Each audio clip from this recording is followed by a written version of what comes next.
Everyone knows it, everyone hates it, almost no one understands it. A fly. Yesterday it sat on filth, on waste, on decay. Today it landed on your food, and you ate it anyway. We all do. It is biology, not exaggeration. Yet this creature we despise is an architect of life itself. Without the fly, there would be no chocolate, no modern medicine, and whole ecosystems would collapse. Today, who the fly really is and why it outlived the dinosaurs, here on Wild Planet TV. The familiar stops being what it seems, so subscribe, because this insect survived everything that tried to destroy it.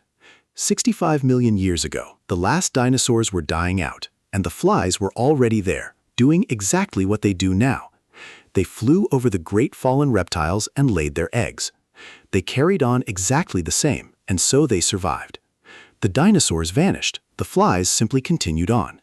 Flies belong to the order Diptera, one of the oldest, most successful insect groups. Scientists have described around 160,000 species of them, and every single year, dozens of brand new species are still found. When we hear the word fly, we all picture the very same one, the gray housefly, endlessly circling over our food. It has lived beside humans so long it barely exists in the wild.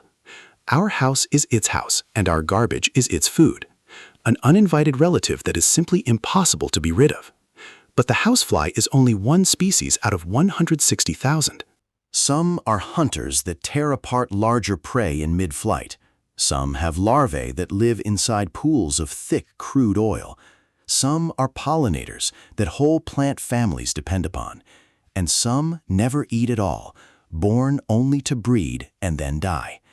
They range in size from 1 millimeter up to 6 centimeters.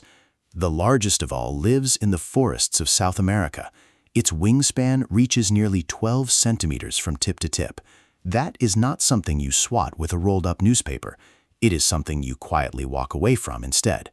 And that sheer variety hints at why flies are so successful. Here is the real core of the fly's success. Its reproduction. A single housefly lays 100 to 150 eggs at a time, and up to 2,000 eggs across its entire short life. From egg to full adult takes only 10 to 14 days. In one warm summer, 10 whole generations can come and go. Scientists once ran the numbers on a single unchecked pair. In 5 months, their offspring could bury the earth meters deep. It could never really happen. Nature sets hard limits. But the number shows the sheer evolutionary force at work. This is a creature built, above all else, to multiply. Now for a question that has haunted everyone with a fly swatter. Why can you never, ever catch a fly with your bare hand? It seems small, slow, and predictable, yet the hand hits only air. This is not luck at all. It is 65 million years of engineering. Start with the eyes. Each compound eye holds thousands of tiny lenses. Each lens sees its own small slice of the surrounding world. Together, they give a field of view of nearly 360 degrees. The fly sees behind, beside, and above, all at the very same time. Catching it off its guard is almost completely impossible. It also has 3 simple eyes set on the top of its head. They form no image, but they sense light and ultraviolet. 5 eyes in total, and each one works in a different mode. But the most astonishing thing of all is its sheer speed. The fly perceives the world about 4 times faster than we do. What is a lightning swat to you unfolds slowly for the fly.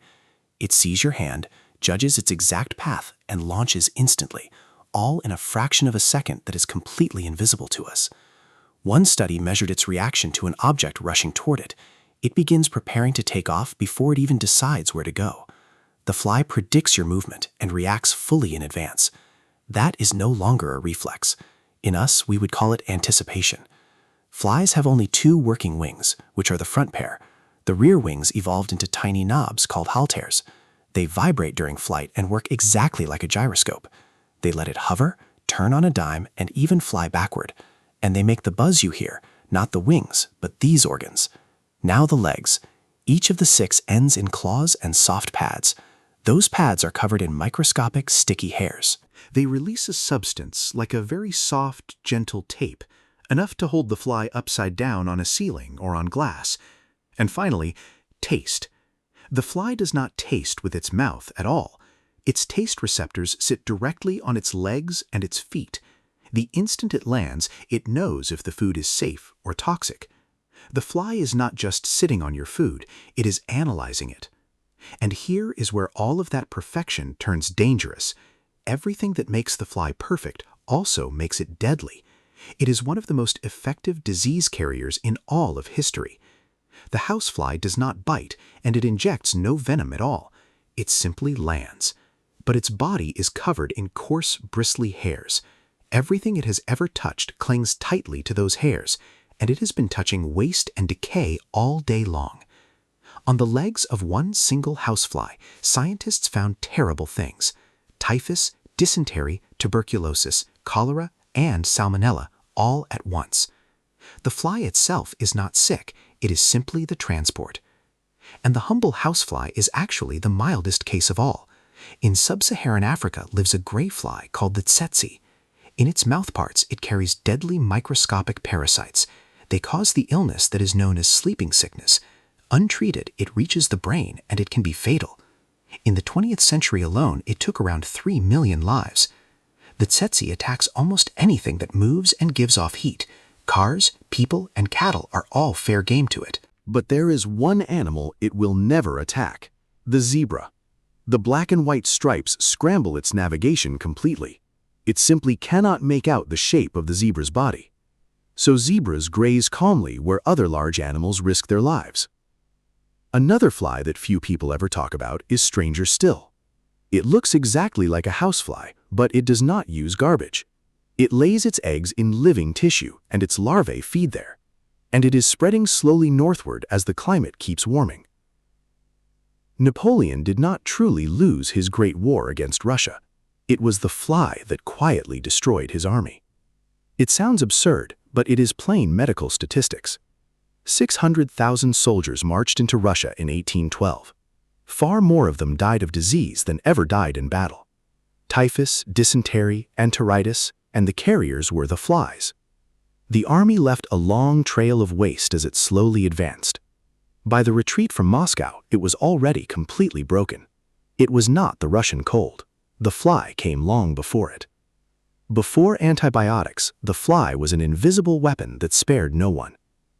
Humanity tried, with everything it had, to fight the fly. In the mid-20th century, we drenched the world in DDT.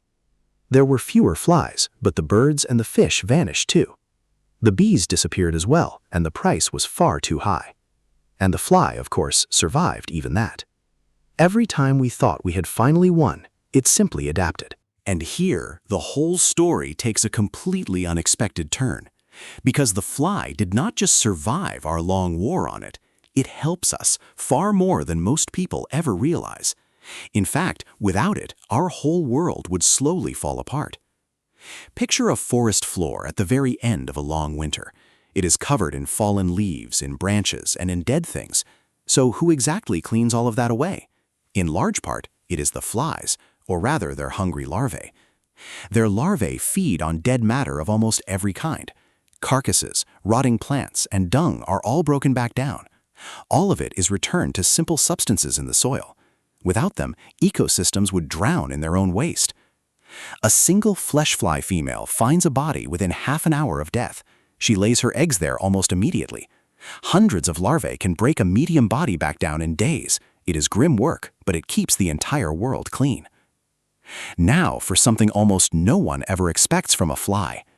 Most people think only of bees when they think of pollinators, but flies are the second most important pollinators on all of Earth. They pollinate more than 100 different crops. Parsley, dill, carrot, onion, and buckwheat are among them. Some plants can only ever be pollinated by flies at all. Their flowers are built so that no other insect can get inside. And the chocolate is not a metaphor, it is completely literal. The cacao tree is pollinated by tiny flies called midges.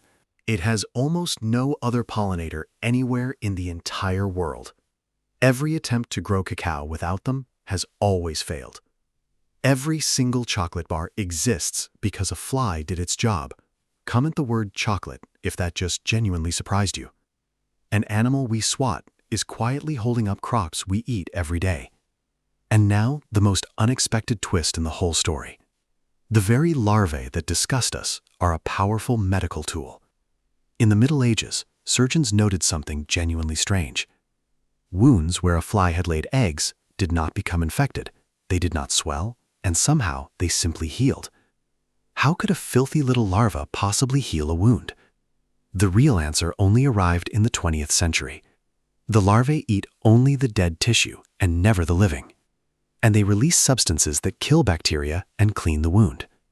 In both world wars, field surgeons had no antiseptics at all, so they let flies lay eggs in the most serious of wounds. It sounds horrifying, but it genuinely, reliably worked. Today, maggot therapy is a fully official medical procedure. It is used in clinics across several different countries. It is not some exotic trick, it is a method that simply works. The very thing we recoil from is quietly saving human lives. Flies also arrive at a body in a strict, predictable order. Each species appears at its own precise developmental stage. From the larvae, an expert can pin down the exact time of death, to within just a few hours, and that has solved real crimes. Then there is the fruit fly, the tiny one over your ripe fruit. It is under 2 millimeters long, and it changed science forever. In the early 20th century, a biologist chose it for his work. Thomas Hunt Morgan used it for his famous genetic experiments. It is tiny, easy to keep, and it breeds every 2 weeks. It gives up to 100 larvae in a single batch. In months, it runs through hundreds of full generations. With mice, that same work would take thousands of years. Morgan discovered genetic linkage and won a Nobel in 1933. In 2001, its entire genome was finally decoded. Around 70% of human disease genes have a match in it. Cancer, Alzheimer's, and diabetes are all studied in this tiny fly, in an insect that lives barely 3 weeks and fits in a matchbox. And in 1947, fruit flies did something incredible. They rode a captured V-2 rocket high above New Mexico, passed the Kármán line, and came back alive. Share this with someone who still thinks a fly is just a pest. So imagine the useful fly simply vanished one single morning. Within weeks, dead animals stop breaking down as they should. Forests and fields begin to choke on their own dead matter. Then the plants that rely on flies for pollination start to fail. Year after year, the whole food chain quietly breaks apart. Birds that ate the larvae lose their food, and their numbers fall. Behind the birds, their predators soon begin to vanish too. Biologists call this slow, unstoppable unraveling a cascade collapse. Cacao fails, chocolate disappears, and science loses a vital tool. The great biologist Edwin Wilson once put it very starkly: lose the vertebrates and ecosystems recover over many thousands of years. Lose the insects and most ecosystems collapse within just a few years. A creature 60 million years older than all of humanity itself, this ancient survivor is doing work no one else can. Subscribe. Next time, the octopus.